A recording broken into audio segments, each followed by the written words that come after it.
जय श्री राम कृष्ण वंदे जगत गुरुवम भजन भागीरथी के अविरल परवाह में आप सर्वात्मीय बंधुओं का हार्दिक स्वागत है, अभिनंदन है। सदा की भांति आज की नित्य सत्संग का प्रसंग है अष्टावक्र गीता। इन दिनों हम अष्टावक्र गीता पर सत्संग कर रहे हैं। नित्य सत्संग का विशेष प्रसंग रहता है अष्टावक्र गीता, जिसमें अष्टावक्र मुनि और राजा जनक का संवाद है। बड़ा आत्मज्ञान का सुंदर तोहफा है। आत्मज्ञान पर आत्मनिष्ठा के विषय में बड़ी विलक्षण सत्संग चल रही है। अष्टावक्र मुनि की जय हो, राजा जनक की जय हो, जय हो। आज हम 11वें प्रकरण पर सत्संग करने जा रहे हैं। इसमें कुल 20 प्रकरण हैं। भाव अभाव विकार चु स्वभावदिति नेचे निर्विकारो गतकलेश सुखेन मुपशम्यति। अब ज्ञानाष्टक नामक 11 प्रकरण का आरंभ करते हैं। चित्त की शांति आत्मज्ञान से होती है, बिना आत्मज्ञान के किसी उपाय से नहीं होती है। इस वास्ते प्रथम आत्मज्ञान के साधनों को कहते हैं।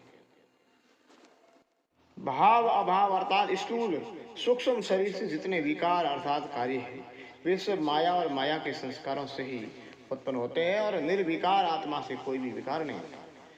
अब प्रश्न पैदा होता है कि माया जड़ है, आत्मा चेतन है। केवल जड़ माया से कार्य उत्पन्न नहीं हो सकता और न केवल चेतन से उत्पन्न हो सकता है, क्योंकि निरअव्यय आत्मा से सअव्यय कार्य नहीं से उत्पन्न होता।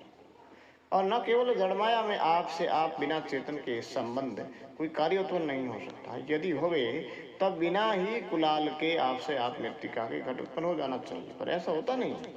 तब आपने जैसे कहा कि स्थूल सूक्ष्म रूप कार्य सब माया से उत्पन्न होते हैं, चेतन से नहीं। अब इसका जवाब है, हे जनक, जैसे चुंबक पत्थर को शक्ति करके लोहे में चेष्टा होती है, चुंबक पत्थर में नहीं होती है, वैसे चेतन की सत्ता से माया से कार्य उत्पन्न होते हैं, चेतन से नहीं होते हैं। जैसे शरीर में जीवात्मा की सत्ता से नखरोम आदि उत्पन्न होते हैं, आत्मा में नहीं होते हैं। आत्मा असंग है, निर्विकार है, शरीर विकारी और नासी है।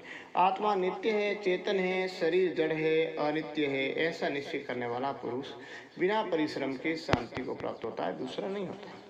ईश्वरः सर्वनिर्माता निहान्य इति निश्चय अंतर्गलित सर्वास्व शांत कदापि न सच्यते। आपने कहा है कि आत्मा की सत्ता से भाव अभाव विकार उत्पन्न होते हैं। वे आत्मा दो है, एक जीवात्मा और दूसरी ईश्वर आत्मा। दोनों में से किसकी सत्ता से भाव अभाव विकार उत्पन्न होते हैं? तो जवाब मिलता है कि ईश्वर आत्मा की सत्ता से जगत भर के पदार्थ उत्पन्न होते हैं। जीवात्मा की सत्ता से शरीर के नख रोम आदि उत्पन्न होते हैं, क्योंकि वह आत्मा अपने शरीर मात्र में ही है। इसी कारण परिचिन्न है, उसकी सत्ता से जगत के पदार्थ उत्पन्न नहीं हो सकते हैं। और ईश्वर सर्वत्र व्यापक है और सारे जगत से बड़ा है। उसकी उपाधि माया भी बड़ी है। इसी वास्ते सर्वत्र ईश्वर की सत्ता से पदार्थ उत्पन्न होते हैं। और जीव की उपाधि जो अंतःकरण है वो अल्प शरीर में स्थित है। इस वास्ते उसकी सत्ता से शरीर के अव्याधि बढ़ते हैं। अल्प उपाधि वाला होने से जीव अल्पज्ञ है और अल्प शक्ति वाला है। बड़ी उपाधि वाला होने से ईश्वर सर्वज्ञ सर्वशक्तिमान है। इसी कारण ईश्वर को ही लोग जगत का कर्ता मानते हैं। वास्तव में वो कर्ता नहीं है, केवल माया उपाधि से कृत व्यवहार भी ईश्वर में गौण है, मुख्य नहीं है। वो वास्तव में अकर्ता है और जीव भी वास्तव में अकर्ता है। अब प्रश्न पैदा होता है, आपने पूर्व कहा था कि चेतन एक है, अब आप जीव और ईश्वर भेद से दो चेतन कहते हैं। वास्तव में चेतन एक ही है, परंतु कल्पित उपाधियों के भेद से चेतन का भेद हो जाता है।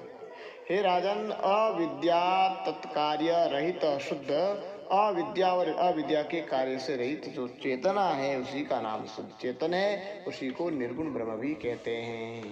सर्वनाम रूपात्मक प्रपंच अधिष्ठान त्वं ब्रह्म त्वं। संपूर्ण नाम रूपात्मक प्रपंच के अध्यास का जो अधिष्ठान हो उसी का नाम ब्रह्म है। उसी शुद्ध चेतन में सारा नाम रूपात्मक जगत अध्यस्त है। माया में प्रतिबिंब चेतन का नाम ईश्वर है, अंतःकरण में प्रतिबिंब चेतन का नाम जीव है। माया एक है, इस वास्ते उसमें प्रतिबिंबित चेतन ईश्वर भी एक ही का जाता है। अविद्या के अंश अंतःकरण नाना है, उनमें प्रतिबिंबित चेतन भी नाना है। चेतन के तीन भेद है, विषय चेतन, प्रमाण चेतन, परमात्रिक चेतन। तो घटादि विषय अनंत है, इसलिए उनसे संबंध रखने वाली अंतःकरण की वृत्तियां भी अनंत है और अंतःकरण भी अनंत है। इन उपाधियों के भेद से चेतन के भी अनंत भेद हो गए।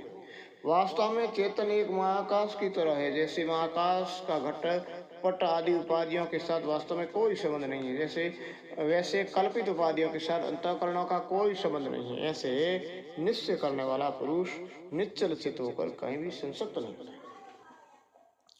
आपदः संपदः काले देवाद्वैति निश्चय त्र्यपत्सव इंद्रियो नित्यं न वांछति न शोचति। यदि ईश्वर ही सर्व जगत का रचने वाला माना जाएगा, तब फिर किसी को दारिद्र्य, किसी को धनी, किसी को दुखी, किसी को सुखी न होना चाहिए। पर ऐसा प्रत्यक्ष देखते हैं, इसलिए ईश्वर में विषम दृष्टि आदि दोष आते हैं। तो इनका जवाब यह है कि राजन, ईश्वर में दोष तब आवे जब ईश्वर किन्हीं कर्मों को रचे। वो तो नहीं है, क्योंकि गीता में भी लिखा है, न कर्तृत्वं न कर्माणि लोकस्य सृजति प्रभु न कर्म फल संयोगम स्वभावस्तु परवर्तति। ईश्वर जीवों के कर्तृत्व को और कर्मों को नहीं रचता है, कर्मों के फल के संयोग को भी नहीं रचता है। ये सब अनादिकाल के संस्कारों से होते हैं, अर्थात अनादिकाल से चले जाते हैं, और इस वास्ते ईश्वर में कोई दोष नहीं आता है। अब प्रश्न पैदा होता है कि कर्म जड़ है, स्वतः फल को नहीं दे सकता है, और जीव असमर्थ है, वह भी अपने आप फल को नहीं भोग सकता है, तब फिर फलदाता ईश्वर में दोष क्यों नहीं आएगा? तो जवाब मिलता है अष्टावक्र जी की ओर से, ईश्वर में दोष तब आवे जब ईश्वर जीवों से शुभ अशुभ कर्म करावे, फिर उनको फल देवे, या जीवों को उत्पन्न करके उनसे कर्म करावे। ऐसा तो नहीं है, क्योंकि परवा रूप से सारा जगत अनादि चला जाता आता है। कोई भी नई वस्तु जीव या ईश्वर उत्पन्न नहीं करता है। जैसे पृथ्वी में सब वनस्पति के बीज रहते हैं, परंतु बिना सहकारी कारण सामग्री के अंकुरों को उत्पन्न नहीं कर सकते, वैसे माया में सब प्रकार के पदार्थों के सूक्ष्म रूप से बीज बने रहते हैं, परंतु बिना सहकारी कारण इसके उत्पन्न नहीं होते हैं। जिस काल में उसकी उत्पत्ति की सामग्री जुड़ जाती है, उसी काल में वो उत्पन्न हो जाते हैं। जैसे जुदा खेतों में जुदा जुदा बीज हल जोतकर किसान बो देता है, यानी किसी में चना, किसी में गेहूं, किसी में मटर आदि होता है, परंतु बिना तरीके वे नहीं उत्पन्न होते हैं और पानी बिना बीज के फल को नहीं दे सकते हैं। जब खेत बोया हो, समय पर वर्षा हो, तब जाकर बीजों से आगे फल उत्पन्न होते हैं। वर्षा सब खेतों में एक समान बराबर होती है, पर जैसा जैसा बीज जिस खेत में होता है, वैसा वैसा उसमें फल उत्पन्न होता है।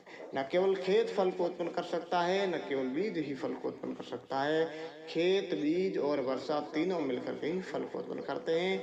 वैसे ही दृष्टांत में बादल स्थानापन्न ईश्वर है, खेत स्थानापन्न जीवों के अंतःकरण है, बीज स्थानापन्न जीवों के संचित कर्म है। ईश्वर की सता रूपी वर्षा सर्वत्र तुल्य है, क्योंकि ईश्वर चेतना सर्वत्र तुल्य है, परंतु जैसे जैसे जिसके कर्म रूपी बीज अंतःकरण रूपी खेत में स्थित हैं, वैसे वैसे उसको फल देते हैं। ईश्वर स्वतंत्र अर्थात कर्मों के बिना फल का प्रदाता नहीं है। यदि ऐसा हो तो उसमें विषम दोष आवे, इसी वास्ते ईश्वर न्यायकारी है। अब प्रश्न पैदा होता है कि यदि ईश्वर न्यायकारी माना जावे, तब दयालुता आदि गुण उसमें नहीं रहेंगे।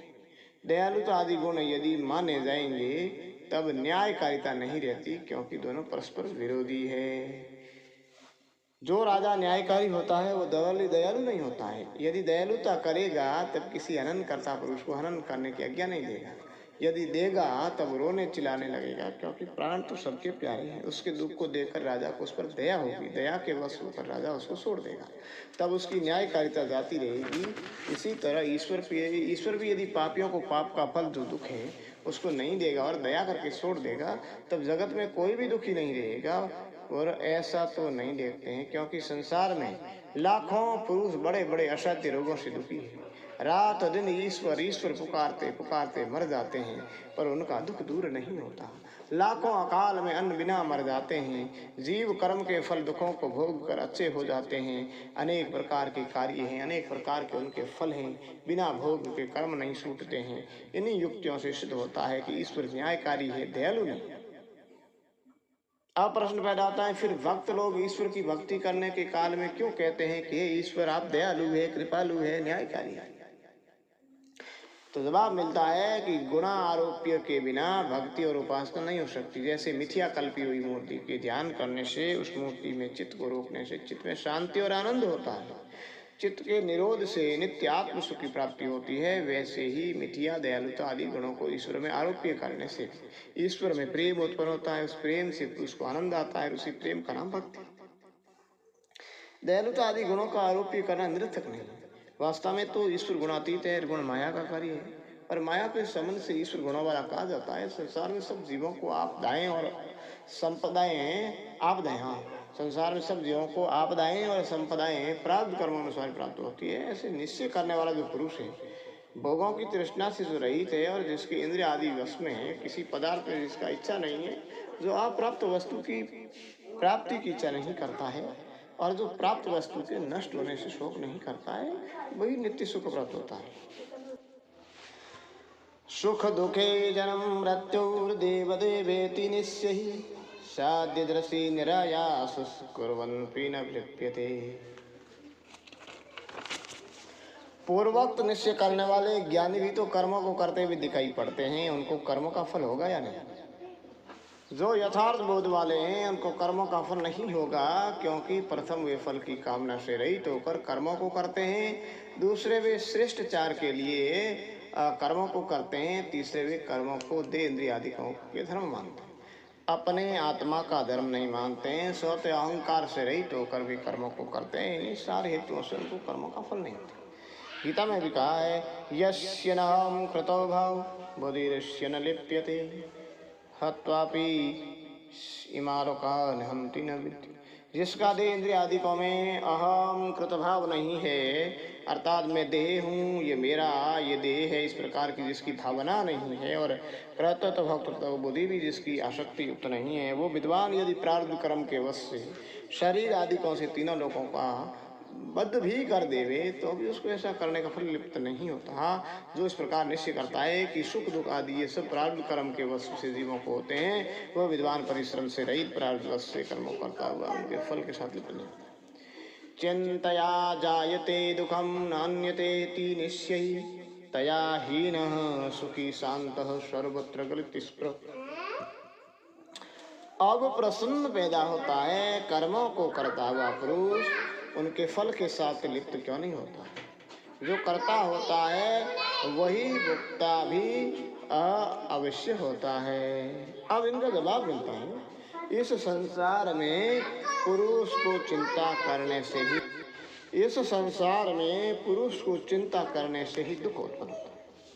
बिना चिंता के दुख नहीं होता है। जो इस प्रकार निश्चय करता है वो चिंता को त्याग देता है और शांत चित्त इस तरह चिंता करने वाला होता है और श्रम से रहित होकर भी कर्मों से जन्य अर्थों का भोग होने वाला नहीं। न हम देयो न मे देयो बोधोहमिति निश्चय केवल्यमेव संप्राप्तो निस्मृत्य कृतं कृतं। पूर्वोक्त साधना से युक्त जो ज्ञानी है उनकी दशा को दिखाते हैं। ज्ञानवान को ऐसा निश्चय होता है, न हम देह, मैं देह नहीं हूँ, न मैं देह, मेरा ये देह नहीं है, मैं नित्य बोध स्वरूप हूँ। आत्मज्ञान से देह आदिकों में दूर हो गया है। अहम और मम अभिमान जिसका, कर्तव्य अकर्तव्य जिसका बाकी नहीं रहा, कृत अकृत का स्मरण भी जिसको नहीं, वो ज्ञानवान जीवन मुक्त। इसमें एक दृष्टांत आता है और शास्त्रों में दृष्टांत आते हैं, बताते हैं। ब्रह्म स्तंभ पर्यंत हेति निश्चय निर्विकल्पः सुशी शांतः प्राप्त अप्राप्त विनिर्मुक्त। जीवन मुक्तों के लक्षणों को दिखलाते हैं। ब्रह्मा से लेकर स्तंभ पर्यंत संपूर्ण जगत मेरा ही रूप है, अर्थात मैं ही सर्वरूप हूँ। ऐसा निश्चय करने वाला जो पुरुष है वही निर्विकल्प समाधि वाला जीवन मुक्त है। वही विषय रूपी मल के संबंध से भी रहित है। वही शांत चित्त वाला है और वही प्राप्त अप्राप्त विषय में इच्छा से रहित है। वही परम संतोष वाला है और वही अपने आत्मानंद से ही पूर्ण है। नारायणेश्वरमिदं विश्वं न किंचिदिति निश्चयः निर्वासनः स्फूर्तिमात्रो न किंचिदेव साम्यते। हे प्रभु, ब्रह्मज्ञानी के मन के संकल्प कैसे स्वतः नष्ट हो जाते हैं? जब अधिष्ठान चेतन के साक्षात्कार होने से अध्यस्त वस्तु का बाध हो जाता है, अर्थात आत्मा के साक्षात्कार होने से जब नाना प्रकार के आश्चर्य रूप विश्व का बाध हो जाता है, तब विद्वान के मन के सर्व संकल्प दूर हो जाते हैं। अब प्रश्न पैदा होता है, हे प्रभु, यदि आत्मा के साक्षात्कार होने से जगत का बाध अर्थात नाश हो जाता है, तो फिर पंचभूतात्मक जगत भी न रहता, और जगत के नाश होने पर विद्वान के देह आदि भी न रहते। पर ऐसा तो नहीं देखते। इसी से जाना जाता है कि आत्मा के साक्षात्कार होने पर भी जगत क्यों का त्यों बना रहता है। नाश दो प्रकार का है। जवाब मिलता है कि नाश दो प्रकार का है। एक तो बाध रूप नाश है, दूसरा निवृत्ति रूप नाश है। उपादान स कार्य विनाश बाध। उपादान कारण के सही जो कार्य का नाश है उसका नाम बाध है। विद्यमाने उपादाने कार्य विनाशो निवृत्ति। उपादान के विद्यमान होते हुए जो कार्य का नाश होता है उसका नाम निवृत्ति है। विद्वान की दृष्टि से अज्ञान रूपी कारण के सहित कार्य रूपी जगत का नाश हो जाता है। जगत का नाश रूप बाध हो जाता है, परंतु बाधिता अनिवृत्ति से बना रहता है। सौपन्न प्रपंच की निवृत्ति रूप बाध जागृत में सो जाता है, क्योंकि उसका उपादान कारण जो अविद्या है वो बनी रहती है। कारण रूपी अविद्या के विद्यमान होने पर सौपन रूपी कार्य का नाश होता है। इसी से वो निवृत्ति रूप बाध है। अज्ञान के अनेक अंश हैं। जिस विद्वान के अंतःकरण रूपी अंश का जो अज्ञान का कार्य है नाश हो जाता है, उसी को अपनी आत्मा का साक्षात्कार हो जाता है। बाकी जीवों को नहीं होता है, उनका जगत भी बना रहता है। और जैसे 10 पुरुष सोए हुए अपने अपने सपनों को देखते हैं, उनमें से जिसकी निद्रा दूर हो गई उसी का सौपन प्रपंच नष्ट हो जाता है, बाकी के पुरुषों का बना रहता है। जिस पुरुष को ऐसा निश्चय हो गया कि जगत अपनी सत्ता से शून्य है, ब्रह्म की सत्ता से सत्यवत भान होता है, वास्तव मिथ्या है, वही पुरुष शांति को प्राप्त हो जाता है। इति श्री अष्टावक्र गीतायाम 11वें प्रकरणम समाप्तम। अब 12वां प्रकरण शुरू करते हैं। काय कृत्याय स पूर्व ततो वाग विस्त्रास चिंता सहस्तस्मादेव स्थितः। अब द्वादश अष्टक प्रमाण का आरंभ करते हैं। पूर्व जो गुरु ने शिष्य के प्रति ज्ञान अष्टक कहा है, उसी को अब शिष्य अपने में दिखाता है। शिष्य कहता है कि ये गुरु, प्रथम जो शरीर के कर्म यज्ञ आदि है उनका मैं असहन करने वाला हूँ, अर्थात शारीरिक कर्म मेरे से सहारे नहीं गए। फिर वाणी के कर्म जो निंदा स्तुति आदि है उनका मैंने असहन किया है। मन के कर्म जो जप आदि है उनका मैंने असहन किया है, अर्थात कायिक, वाचिक और मानसिक संपूर्ण कर्मों को त्याग करके मैं स्थिर हो गया। प्रेत्यभावेन शब्ददेर्दर्शितवेन आत्मनो विक्षेपे एकाग्र हृदय एवं स्थितः। अब 3 प्रकार के कर्मों के त्याग के हेतु को कहते हैं कायिक, वाचिक और मानसिक। ये तीनों कर्म मन की एकाग्रता से विक्षेप के करने वाले, लोकांतर की प्राप्ति करने वाले जो यज्ञ आदि कर्म है उनसे शरीर में विक्षेप होता है। शरीर में विक्षेप होने से मन का निरोध नहीं हो सकता। वाणी के कर्म जो निंदा स्तुति आदि है उनसे भी मन का निरोध नहीं हो सकता। मन के जो जप आदि कर्म है वे भी मन के विक्षेप करना चाहिए। 3 कर्मों में जो प्रीति है उनका त्याग करना आवश्यक। आत्मा अदृश्य है, अर्थात ध्यान आदिकों का अविषय है। आत्मा चेतन है, मन बुद्धि आदि सब अचेतन है, अर्थात जड़ चेतन को विषय नहीं कर सकते। इस वास्ते आत्मा के ध्यान करने की चिंता रूपी विक्षेप भी मेरे को नहीं है, और मैं संपूर्ण विक्षेपों से रहित होकर अपने स्वरूप में ही स्थित हूँ। समाद्यास्ति विक्षिप्तो विवार समाधि एवं विलोक्य नियमेव अवस्थितः। किसी प्रकार के विक्षेप के न होने पर भी समाधि के लिए जो तो कुछ मन आदिकों को व्यापार करने पड़े। कृत्यता, भक्तता आदि अनर्थों का हेतु जो अध्यस्त है उसी से विक्षेप होता है। उस विक्षेप के दूर करने के लिए समाधि के वास्ते मन आदिकों का व्यापार होता है, अन्यथा नहीं होता है। ऐसे नियम को देख करके प्रथम मैंने अध्यास को दूर कर दिया। इस वास्ते समाधि के लिए भी मन आदि के व्यापार की कोई आवश्यकता नहीं, किंतु समाधि से रहते अपने आत्मानंद में मैं स्थित हूँ। यहोपाद्यो विरादेयं हर्ष विषादयो अभावदद्धिः ब्रह्मस्येमेव स्थितः। जनक फिर अपने अनुभव को कहते हैं, हे प्रभु, त्यागने योग्य और ग्रहण करने योग्य वस्तु का अभाव होने से, अर्थात आत्मज्ञान की प्राप्ति होने से न तो मुझको कुछ त्याग करने योग्य रहा और न कुछ ग्रहण करने योग्य। इस वास्ते हर्ष विषाद आदि भी तो मुझको नहीं, क्योंकि हर्ष विषाद आदि भी ग्रहण त्याग करने से होते हैं। इसी वास्ते अब मैं अपने स्वरूप में स्थित हुआ हूँ। आश्रम अनाश्रमं ध्यानम चित्त स्वीकृत वर्धनम विकल्पम वीक्षित रेमेवं उपस्थितः। शिष्य कहता है कि हे गुरु, आश्रमों के धर्मों से और उनके फलों के संबंध से भी मैं रहित हूँ। अनाश्रमी जो त्यागी सन्यासी है, उनके धर्म जो दंडादिकों का धारण कर रहे हैं, उनके संबंध से भी मैं रहित हूँ। योगियों के धर्म जो धारण ध्यान आदि है, उनसे भी मैं रहित हूँ, क्योंकि ये सब अज्ञानियों के लिए बने। मैं इन सबका साक्षी सिद्ध रूप हूँ। जो पुरुष शरीर इंद्रिय आदिकों से भिन्न और शरीर आदिकों के साक्षी विज्ञान स्वरूप सुख स्वरूप स्वयं स्वरूप परम तत्व अपने आत्मा को जान लेता है, वह अति वर्णाश्रमी कहलाता है। सो मैं वर्णाश्रमों से अतीत सबका साक्षी सिद्ध रूप हूँ। कर्मानुष्ठानम ज्ञानम ध्यपम तथा बुद्धित्वा सम्यग्दम तत्त्वमेव अवस्थितः। जनक जी कहते हैं कर्म का अनुष्ठान अज्ञानता से होता है, जिसको आत्मा के स्वरूप का यथार्थ ज्ञान नहीं। वही कर्म का अनुष्ठान स्वर्ग आदि फल की प्राप्ति के लिए करता है। आत्मज्ञान आत्म के ज्ञान से ही पुरुष कर्म करने के उपराम हो जाता है। जिसको आत्मा का साक्षात्कार हो गया, वो न कर्म करता है, न उनसे उपराम होता है। प्रारब्धवश से शरीर आदि कर्मों को करता है अथवा नहीं करता है।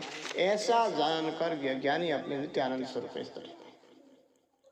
अचिन्त्यं चिन्त्यमनोऽपि चिन्तारूपं भजत्यसु त्यक्त्वा तद्भावनं तस्मादेवेवं आस्थितः। ब्रह्म अचिंत्य है, मन और वाणी से चिंतन नहीं किया जा सकता, पर जो आत्म वर्ग अचिंत्य रूप का चिंतन करता है, उस चिंतन की चिंता को भी त्याग करके मैं भावना रूपी चिंतन से रहित अपनी आत्मा में स्थित। एवमेव कृतं ये च कृतार्थो भवेदेषु एवमेव स्वभावो यश कृतार्थो भवेत्। जिस पुरुष ने इस प्रकार संपूर्ण क्रियाओं से रहित अपने स्वरूप को जान लिया, वही कृतार्थ अर्थात जीवन मुक्त होता है। अब जीवन मुक्त का लक्षण क्या है? ब्रह्मेवं प्रत्यक्ष परोक्ष ज्ञानेन निखिल कर्म बंधवी निर्मुक्तो। अर्थात मैं ब्रह्म हूँ, इस प्रकार के अपरोक्ष ज्ञान से जो संपूर्ण कर्मों के बंधनों से छूट जाता है, वही जीवन मुक्त है। देहपात अनंतरम मुक्ति ही विदेह मुक्ति। शरीर के पात होने के अनंतर जो मुक्ति है, उसका नाम विदेह मुक्ति है। तात्पर्य है कि साधनों से कर्म से जिसने संपूर्ण शरीर इंद्रिय आदिकों की क्रिया का त्याग किया है, आत्मानंद का अनुभव किया है, वही जीवन मुक्त है। इति श्री अष्टावक्र गीतायाम द्वादश प्रकरणम समाप्तम।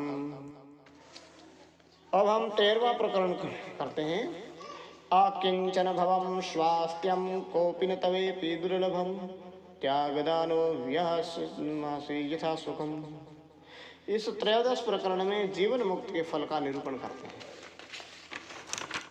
संपूर्ण विषयों में जो आसक्ति है, उस आसक्ति के त्याग करने से जो चित्त की स्थिरता हुई है, वो स्थिरता कोपिन मात्र में आसक्ति करने में नहीं होती। ऐसी स्थिरता अति दुर्लभ। इसी कारण से शिष्य कहता है कि पदार्थों के त्याग करने में और ग्रहण करने में जो आसक्ति है, उसको भी त्याग करके आत्मानंद में स्थित। कोत्रापि खेद कयास्तु दिव्या कोत्रापि विखिद्यते मन कोत्रापि तत्त्यक्त्वा पुरुषार्थे स्थित सुखम। शारीरिक कर्मों में शरीर को खेद होता है, अर्थात शरीर के जो कर्म चलना फिरना सोना जागना लेना देना ग्रहण त्याग आदि है, उनके करने में शरीर को ही खेद होता है। और वाणी के कर्म जो सत्य मिथ्या वासना आदि है, उनके करने में जीव्या को खेद होता है। और मन के कर्म जो संकल्प विकल्प आदि का ध्यान धारणा आदि है, उनके करने में मन को खेद। इसलिए शिष्य कहता है कि उन तीनों के कर्मों का त्याग करके मैं अपने आत्मानंद में स्थित हूँ। कृतम किमपि न एव स्यादिते चिन्त्यतत्परं यदा यत् कर्तुमायाति तत्कृत्वा अथा सुखम। कायिक वाचिक मानसिक कर्मों के त्याग होने से शरीर का भी त्याग हो जाएगा, क्योंकि बिना कर्मों के भोजन आदि क्रिया का त्याग होगा। बिना भोजन के शरीर और इंद्रिय आदि से किया हुआ जो कर्म है, वह वास्तव में आत्मा से किया हुआ नहीं होता। ऐसा चिंतन करके विद्वान को जब शरीर आदिकों के खान पान आदि करने पड़ते हैं, तब अहंकार से रहित होकर उन कर्मों को करता हुआ भी अपने स्वरूप में स्थित है। कर्म निष्कर्म्य निर्बद्ध भाव देयस्ति योगिनो संयोग योग विरह यथा सुखम। कर्मों के करने में अथवा कर्मों के न करने में, अर्थात दोनों में से एक ही निष्ठा हो सकती है। दोनों में निष्ठा कैसे हो सकती है? कर्म और निष्कर्म का हठ रूप स्वभाव उसी का होता है जिसकी देह में आसक्ति है। जिसकी देह आदि को में आसक्ति नहीं है उसको हट नहीं होता है। हे प्रभु, मेरा तो देह के संयोग और वियोग में भी हट नहीं। देह का संयोग बना रहे अथवा इसका वियोग हो जावे, मैं अहंकार और हट से रहित अपनी आत्मा में स्थित अर्थानार्थ स्थित्यागत्या शनैन तिष्ठन गचन सल्पन्तु यथा सुखम।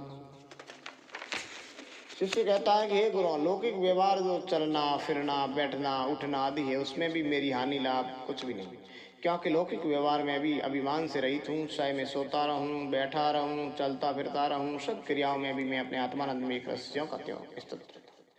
शव पतौ नास्ति मिहानि सिद्ध्यर्थवतौ न शुलालाशो व्याहास्मादवासी यथा सुखम। जनक जी कहते हैं कि यत्न से रहित होकर यदि मैं सोता ही रहूं तब भी मेरी कोई हानि नहीं। यत्न विशेष करने से मेरे को किसी फल विशेष की सिद्धि भी नहीं होती। इस वास्ते में यत्न और अयत्न में भी हर शौक को त्याग करके सुख पूर्वक स्थित हो, क्योंकि यत्न अयत्न आदि सब देह इंद्रियों के धर्म है, मुक्त आत्मा के नहीं। सुख आदि रूपाने हम भावेश आलोक्य भूरिश शुभ अशुभे व्यास्मादवासे यथा सुखम।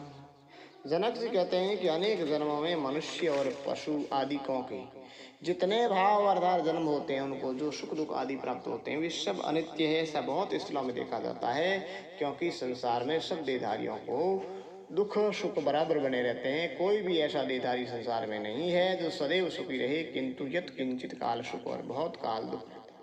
प्रथम तो जन्म काल का दुख, फिर बाल्य अवस्था में अनेक प्रकार की रोग आदि को करके जन्म दुख होता है, फिर स्त्री पुत्र आदि में मोह से दुखों के समूह उत्पन्न होते हैं, फिर वृद्ध अवस्था तो दुखों की खानी है। अनेक प्रकार के विषय जन्य सुख दुखों उन्हें अनित्य जानकर उनके हेतु जो शुभ अशुभ कर्म है उनका त्याग करके अपने आत्मानंद में स्थित हूँ। श्री अष्टावक्र गीतायाम त्रयोदश प्रकरण समाप्त।